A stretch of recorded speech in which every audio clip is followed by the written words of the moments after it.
Dis vir my 'n voorreg, Pieter, familie, Danny, om hierdie tydjie met julle deur te bring. En toe Pieter my bel, het ek eers geaarsel, want ek is mos nou eintlik 'n baie jong emeritus leraar met 'n nuwe werk, maar ek kon nie nee sê nie. En ons kom 'n baie lang pad saam, is nou al 20 jaar. En ja, ek het vir oom Pieter leer ken as 'n persoon met 'n evangelie hart. En in ons gemeente het hy baie diep spore getrap, veral binne ons gemeente se sendingbediening. So hy het baanbrekerswerk gedoen eintlik. En altyd gesorg dat die sendelinge en evangeliste by die gemeente ondersteun het, dat daar goeie kommunikasie tussen ons gemeente en hulle is. En hy was baie noukeurig geweest met sy motivering. En ja, sy handewerk is nog steeds in die gemeente. En dit is baie kosbaar. Met dit gesê wil ek vra dat ons sal stil word. En ons is hier in die teenwoordigheid van die Here. En dit is ons troos. So kom ons buig die hoofde. As ons ooit so opkyk na die berge en dalk sou wonder waar ons hulp vandaan kom, weet ons, ook as ons hier na die Atonika-berge kyk, so pragtig en mooi, dat ons inderwaarheid nooit hoef te twyfel nie. Want ons hulp kom van die Here wat hemel en aarde geskaap het, wat nooit die werke van sy hande sal dit vaar nie, want hy is en hy bly getrou tot in ewigheid. Amen. Ja, die Here groet julle ook. Sy genade, sy barmhartigheid en sy vrede oor elkeen van julle die wag. Ons het nou nie 'n lied op die blaadjie nie, maar ek het tog 'n behoefte dat ons 'n lied gaan sing. En ek glo die meeste van julle gaan die woorde ken, so ek gaan net die eerste vers doen. En ek sal voorgaan, en as jy die woorde ken, sing asseblief saam. So kom ons staan. En jy weet wat ons gaan sing, is O Heer my God.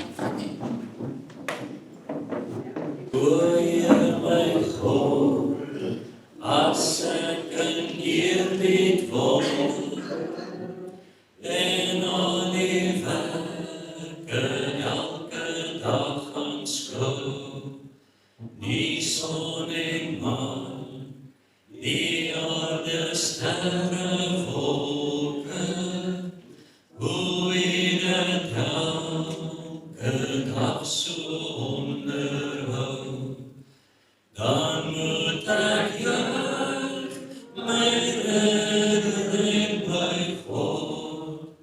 O groot is U, o groot is U, wanneer die hele skepping klink dit saam.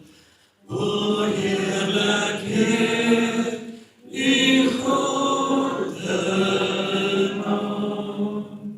Dankie, dit is pragtig, jy kan maar sit.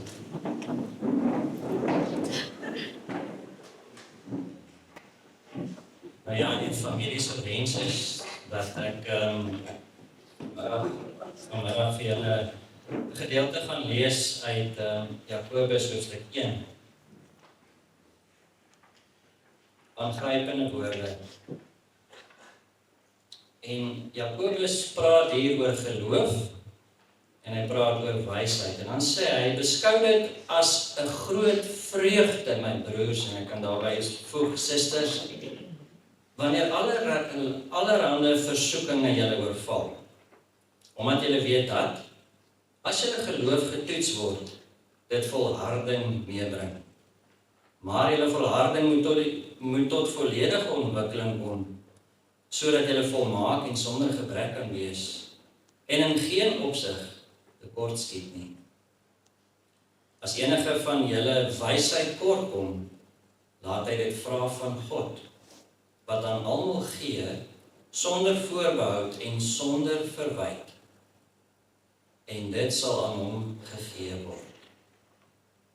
As enige van julle wysheid kortkom, laat hy dit van God vra, En God sal aan almal gee, hierdie wysheid, sonder voorbehou. En seker maak, dat ons in geen opsig tekort skiet nie.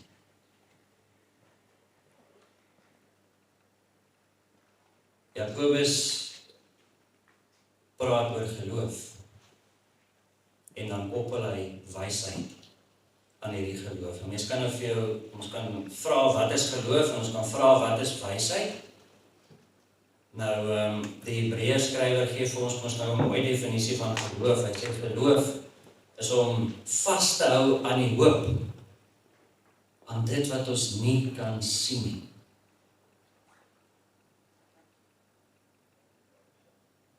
Geloof is om met jou hele hart, al jou krag, al jou verstand, aan God vas te hou. Wanneer dit met jou goed gaan, wanneer jy vreugde beleef, maar juis ook wanneer dit met jou sleg gaan,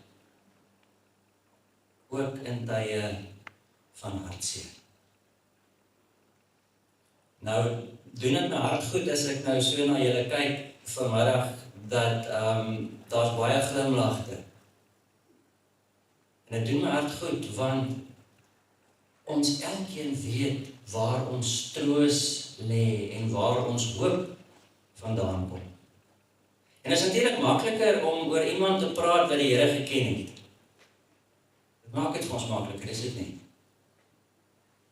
Iemand met die evangelie hart. Iemand wat regtig vasgehou het aan sy geloof in Jesus Christus. En dit doen my hart baie goed om te weet dat oom Pieter het ook sy gesin met hierdie wete groot gemaak. En hy het sy vrou met hierdie wete omarm en gekoester. Ons dien 'n God van liefde en ons dien 'n God wat in beheer is. Wat is wysheid? En hoekom koppel Jakobus dit juis aan geloof? Wanneer Salomo, hy is ons nou die groot wysgeer, aan Spreuke en Prediker praat oor wysheid, dan praat hy oor wysheid met 'n hoofletter. Vriende, wysheid is in die eerste plek 'n persoon, 'n wese, God self. Johannes maak dit vir ons baie mooi duidelik as hy sê, sommer aan die begin van sy evangelie, dan sê hy, van die begin af was die woord daar. Die woord was by God, en dan sê hy, en die woord was self God. En Salomo kom en hy, wanneer hy oor wysheid praat, dan koppel hy dit juist ook aan God se woord. Sommer in die begin van die Bybel lees ons 'n wonderlike stuk evangelie boodskap, daar in Genesis 1, die eerste vers. In die begin het die Gees oor die donker waters gesweef, die onbewoonbare waters. En alles was donker gewees, vol duisternis. En toe die Gees gepraat, hy het 'n woord gespreek. Hy self het gespreek. Hy het homself gespreek en hy het gesê, laat daar lig wees. En daar was lig. Maar voor die son en die maan en die sterre en die hemel ligte geskaap is, het hy gesê, laat daar lig wees. En dit was in der waarheid sy lig. Hoekom sê ek, dit is 'n stuk evangelie? Want in die begin, waar alles ontstaan het, kom die Here en hy sê, dit is my plan. Ek maak 'n einde aan duisternis. My lig verdryf duisternis. En duisternis is 'n metafoor reg deur die Bybel van, as ons praat van die onbewoonbare, dan is dit 'n plek sonder God. Baie mense, as hulle praat oor die hel, ons kan nie vandag daarop fokus nie, maar die hel is 'n plek sonder God. Dit is 'n donker plek. 'n Plek waar ek en jy definitief nie wil wees nie. Maar die Here het in sy alwysheid besluit dat hy gaan seker maak dat ons nie onsself in hierdie duisternis hoef te bevind nie. 'n Plek sonder hom nie. Nee, hy het gesê, hier is my lig en ek verdryf die duisternis. En toe het hy begin skape. Toe het hy begin vorm. Hy het hierdie donker onbewoonbare plek, het hy 'n plek van bewoonbaarheid gemaak. Hy het lewe in hierdie donker, onbewoonbare plek geskep. Ons ken die skepingsverhaal. Hoe God in 7 dae, 6 dae alles geskaap het, 7de dag het hy gerus. En elke keer wanneer hy iets gemaak het, het hy so, sien dit in my gees, so teruggestaan en sê, dit is goed. Dit is mooi. En hy het 'n tuin gemaak. En uiteindelik, toe alles voltooi is, toe besluit hy, maar in hierdie tuin moet ek iemand kry, my verteenwoordiger, want hierdie skepping van my is so pragtig en so kosbaar. Ek wil iemand in hierdie tuin plaas, wat na hierdie pragtige tuin sal kyk. En hy het die mens geskaap as sy verteenwoordiger. En hy het die mens so lief gehad, dat toe hy die mens geskaap het, het vir die mens gesê, weet jy, in my liefde gaan ek jou nooit dwing om aan my vas te hou of aan my te glo nie. Ek gaan vir jou keuse gee. Hier's goed en hier is sleg. En ons ken die verhaal van die sondeval. Om een of ander onverklaarbare rede het die mens gekies. Dit maak eintlik nie sin nie, om daar te gaan waar God nie wil hê, hy en sy moet gaan nie. En die Here het eintlik gewaarsku, het gesê, wanneer hulle die verkeerde kies, dan wag daar vir julle die dood. Julle sal sterwe. Hy het nie gesê hoe dit gaan gebeur nie. Hy het nie gesê wanneer dit gaan gebeur nie, hy het net gesê julle gaan sterwe. En die mens het gesterf. Maar ten spyte daarvan, ten spyte van die waarskuwende woorde van God, dat daar sal straf wees, was daar nog steeds genade. Ja, dit was nie meer in die tuin nie, maar dit was in 'n milieu gewees waar hulle baie harder moes werk, tussen dorings en dussels. Skielik was daar struikelblokke. Skielik het moeilike geleenthede oor hulle pad gekom, moeilike struikelblokke, moeilike besluite wat hulle moes neem. En as 'n mens dan nou God se verhaal met die mens lees, reg deur die Ou Testament, dan sien 'n mens hoe God telke male weer en weer probeer om mens terug na hom toe te kry. Uiteindelik kom ons in die Nuwe Testament. En die Here besluit dat hy gaan eens en vir altyd 'n einde maak oor hierdie swaard wat oor die mens hang, die swaard van die duisternis, die swaard van die ewige dood. Want die mens is vir hom kosbaar en die mens lief. Hy het vir jou lief. Hy het van Pieter lief. En hy praat van Pieter in die teenswoordige tyd, want ons sien hom nie meer nie, maar hy is nie dood nie, hy lewe. En Jesus het gekom en hy het besluit, maar al die sleg, al die donker van die heelal gaan hy hom neem. Sy lewe opgeoffer, sodat ons kan aanhou lewe. En daarom het Jesus gesê, ek is die lig vir die wêreld. Glo dit. Hou daarin vas. As ons verder lees in Jakobus, die gedeelte wat ek gelees het, dan gebruik hy 'n metafoor, 'n beeld. En hy sê, hier is wysheid As jy dit van God vra, dan sal hy dit onomwonde vir jou gee. En die wysheid, as mens nou mooi daarna gekyk, veral omdat hy dit aan geloof koppel, dan is die wysheid waarna hy verwys inderwaarheid God. So as jy vra dat God in jou moet wees, dan sal hy onomwonde daaraan gehoor gee. Ek staan by die deur en ek klop in Openbaring 3 vers 20, as jy die deur oopmaak, dan sal ek by jou ingaan en dan sal ek saam met jou 'n feesmaal geniet. En dan gaan Jakobus verder en dan sê hy, maar as jy nie hierdie wysheid het nie, dan is jy soos iemand wat op die see ronddobber. Die wind waai op die kant en waai op daai kant toe. Jy's rigtingloos. Eintlik verlore.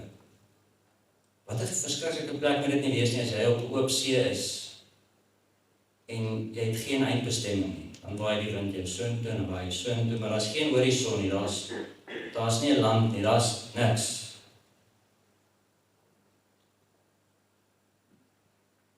En dan kom Moses.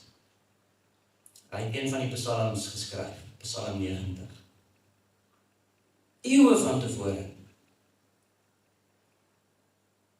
En dan dink Moses na oor die mens en eintlik oor sy volk en toe hy hierdie psalm geskryf het, was net voordat die Israeliete die beloofde land ingegaan het. En onthou, Moses moes nou nie ingegaan het nie, omdat hy ongehoorsaam was, maar hy het ergens op 'n berg gestaan.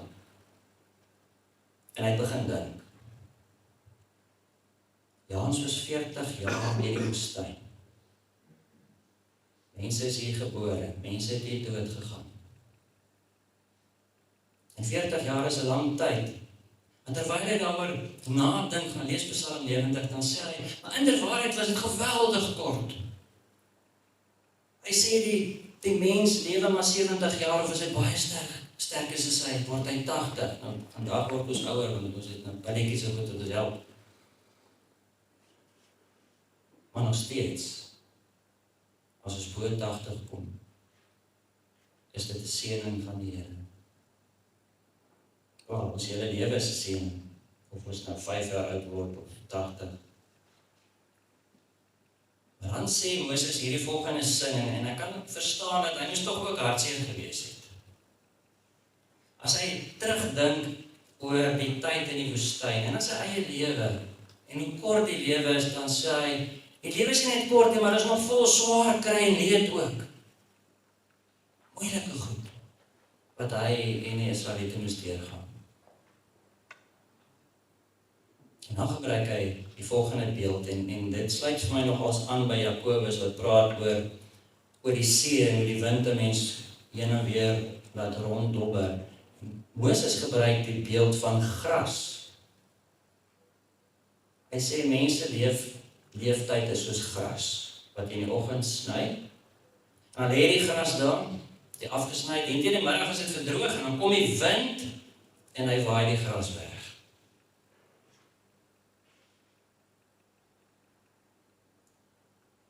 Die prediker sê, uiteindelik kom alles tot niks. Dit kom tot niks, as jy aan niks vashou. Maar as jy aan hoop vashou, aan God vashou, dan kom dit definitief nie tot niks nie. En gelukkig gaan Moses dan verder, en dan in vers 12 van Psalm 90, dan gebruik hy hierdie en hy sê, wysheid is om die Here te dien. Wysheid is om aan die Here vas te hou, kom wat wil. Juist omdat die mens se lewe so kort is en so gou verbygaan, des te meer is dit belangrik om die Here vir wysheid te vra, want nie ek of jy weet wat nou of môre of wanneer ook al met ons gaan gebeur nie. Daarom bid elke dag, Here, vul my met wysheid. Nie slimmigheid nie, wysheid. Vul my met U. En dan, as die Here in my is, as die wysheid in my en in jou is, en ek het daardie troos, dan kan ek, wanneer daar 'n moeilike situasie in my pad kom, met oorgawe sê, Here, maar U is mos in my. Help vir my. Gee my krag. Gee my die regte antwoorde, en as ek nie nou moet praat nie, help my om stil te bly. Jakobus sê dit ook, hy sê mos, wees vinnig om te dink en stadig om te praat. O, ek sukkel met daai een. Jo. Maar ons hou aan leer. En ons hou aan om leerbaar te wees. En ons hou aan om vir die Here te vra en te pleit. Bly in my, vul my. Ja, sy Gees is oor ons uitgestort. Sy Gees is in ons, maar ek en jy moet dit verbaliseer. Dit erken. Want ons vergeet mos. Dis die storie van die sondeval. Adam en Eva het vergeet. En ek en jy wil nie vergeet nie. En as ons vergeet, is daar die genade ook, Here, ek is jammer, ek het vergeet. Vergewe my. En ek weet hy doen.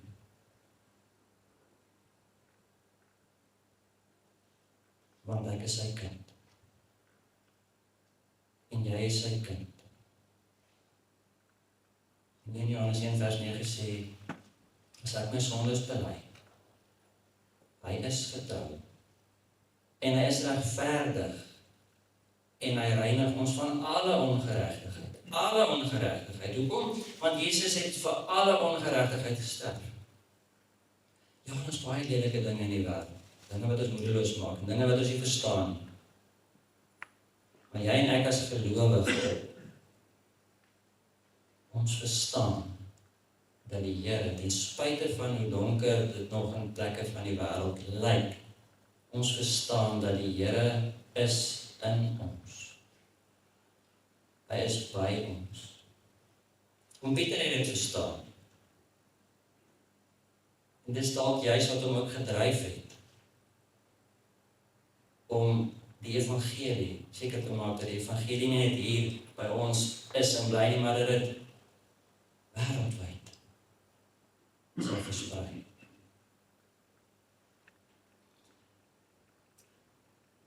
Die Here hou vir jou in hierdie tyd vas, hou vir julle as gesin vas, want hy ken ons. Hoe mooi sê die psalmdigter dit in Psalm 139. En nou, Dawid was mos nou ook nie 'n engeltjie gewees nie. Hy het baie foute gemaak. En tog word daar van hom gepraat as 'n man na God se hart. Hoekom? Want Dawid het baie vinnig berou gehad. Hy het baie vinnig jammer gesê, ek het vergeet. En dan sê hy, Here, U sien dwars deur my, U ken my. Of ek sit en of ek opstaan, U weet dit. U ken my gedagtes nog voordat hulle by my opkom. Of ek reis en of ek oorbly, U bepaal dit. U is met al my paaie goed bekend. Daar is nog nie 'n woord op my tong nie, of U, Here, weet wat dit gaan wees. U omsluit my van alle kante, U neem my in besit. En die wete oorweldig my. Dit is te hoog vir my begrip.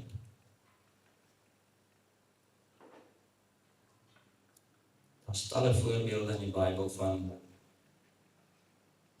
mense soos ek en jy, wat soms getwyfel het, swaar gekry het, vrae gehad het.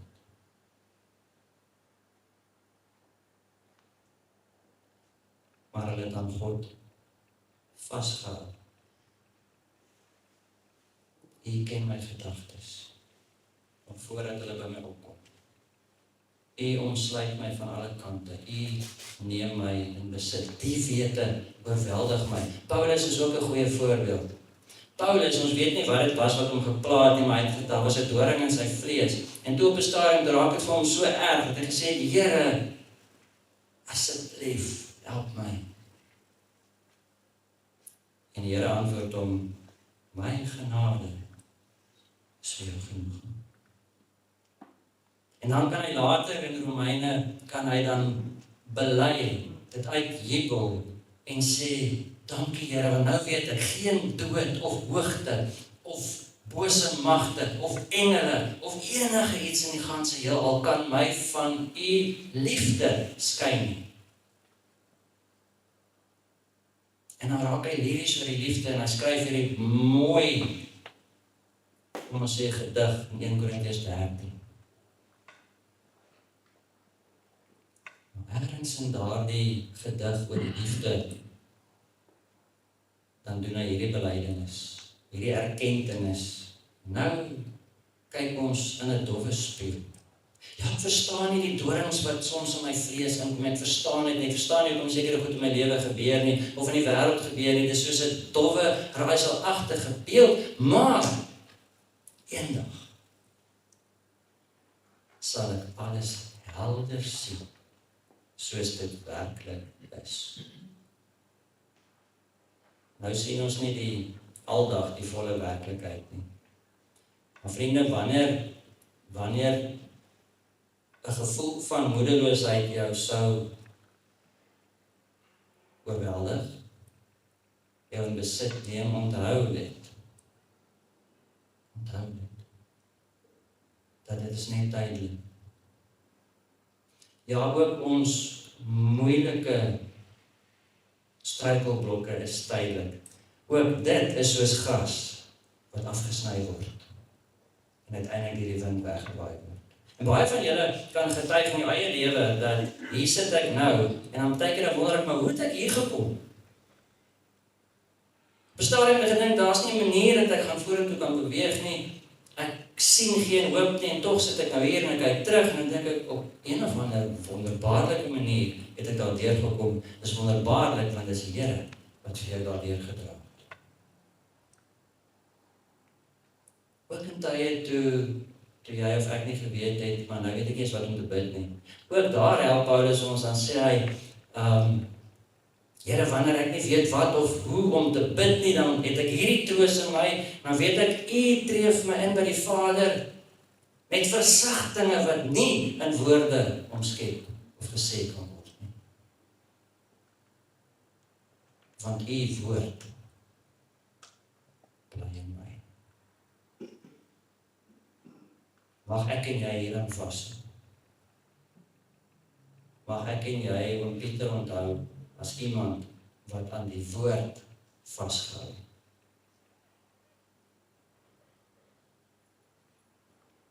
Amen. Here, hoe groot is U? Hoe wonderlik is U? Ja, U wat dwars deur ons sien. U wat ons ken, of ons sit en of ons opstaan, U weet dit. U wat ons gedagtes ken, nog voordat dit by ons opkom. Ja, wanneer ons reis of oorbly, of sommer net by die huis is, U is met al ons paaie goed bekend. U ken elke woord wat ons alreeds gespreek het, en nog gaan spreek, nog voordat dit op ons tong is. U weet alles. U omsluit ons van alle kante. Ja, U neem ons in besit. Ja, die wete oorweldig ons soms. En soms is dit te hoog vir ons begrip, maar Here, dit troos ons ook. Om te weet, ons is nooit alleen. Ons lewe in U lig. Amen.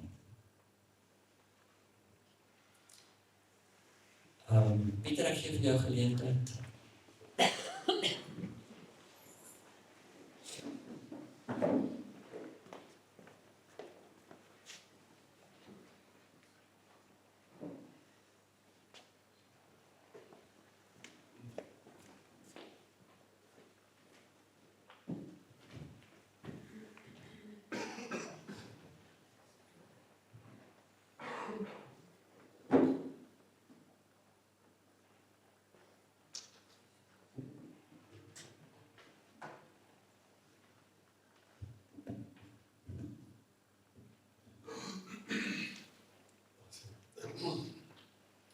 Baie dankie vir elkeen wat hier is vandag. Ek is gevra om eintlik net 'n paar bedankings te doen.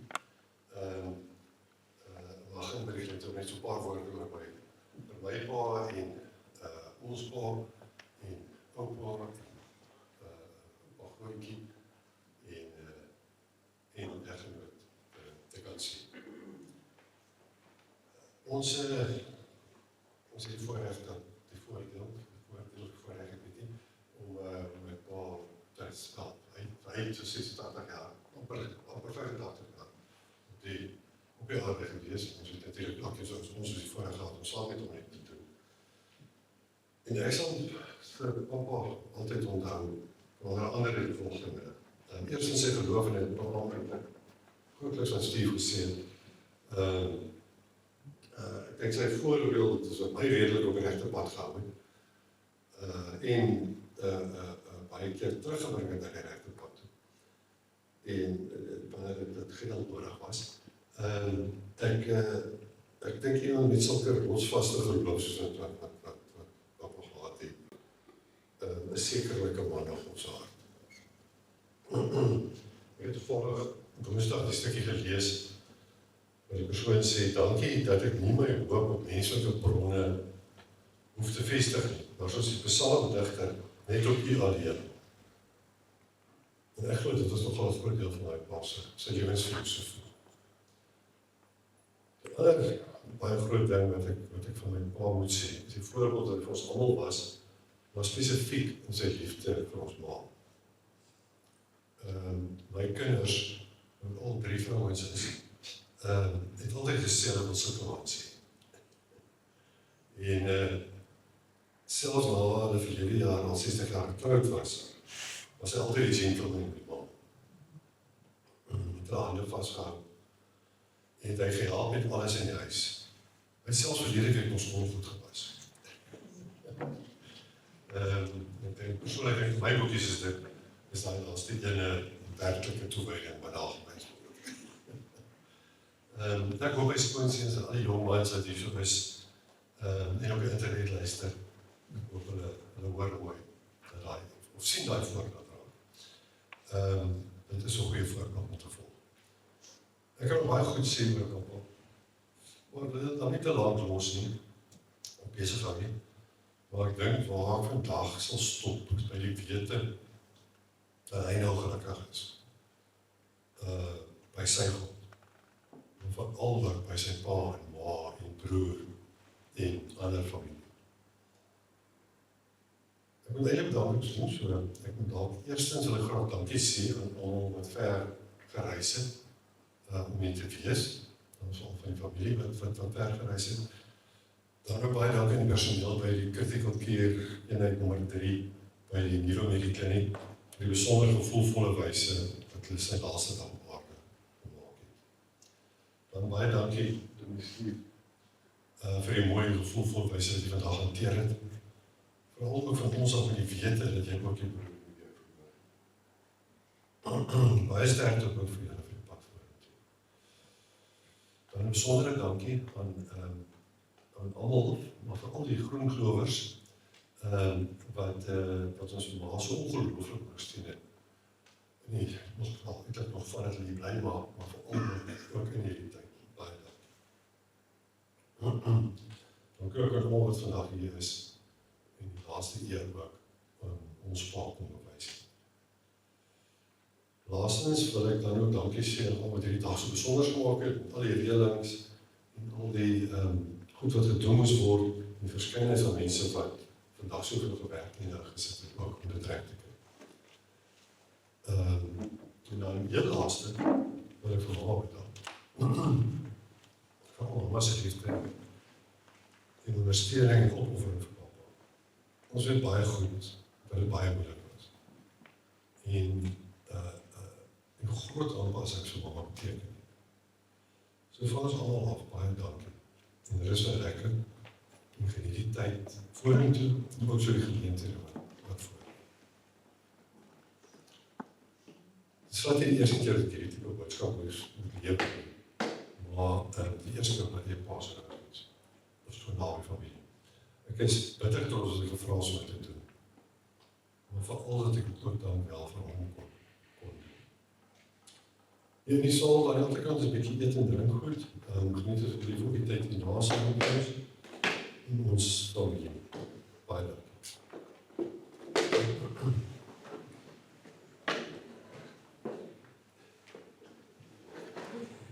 Dankie Pieter. Ek weet dit is nie maklik nie. Ek het by 'n pa begrawe en die feit dat jy met so kalmte oor die pa kan praat sê baie ook hoe jy groot geword het, jy groot geword het en baie dankie. Ek wil julle dan net seën met 'n groet. Mag die genade van ons Here Jesus Christus en die liefde van God ons Vader en die gemeenskap van sy inwonende Gees elkeen van u wees en bly.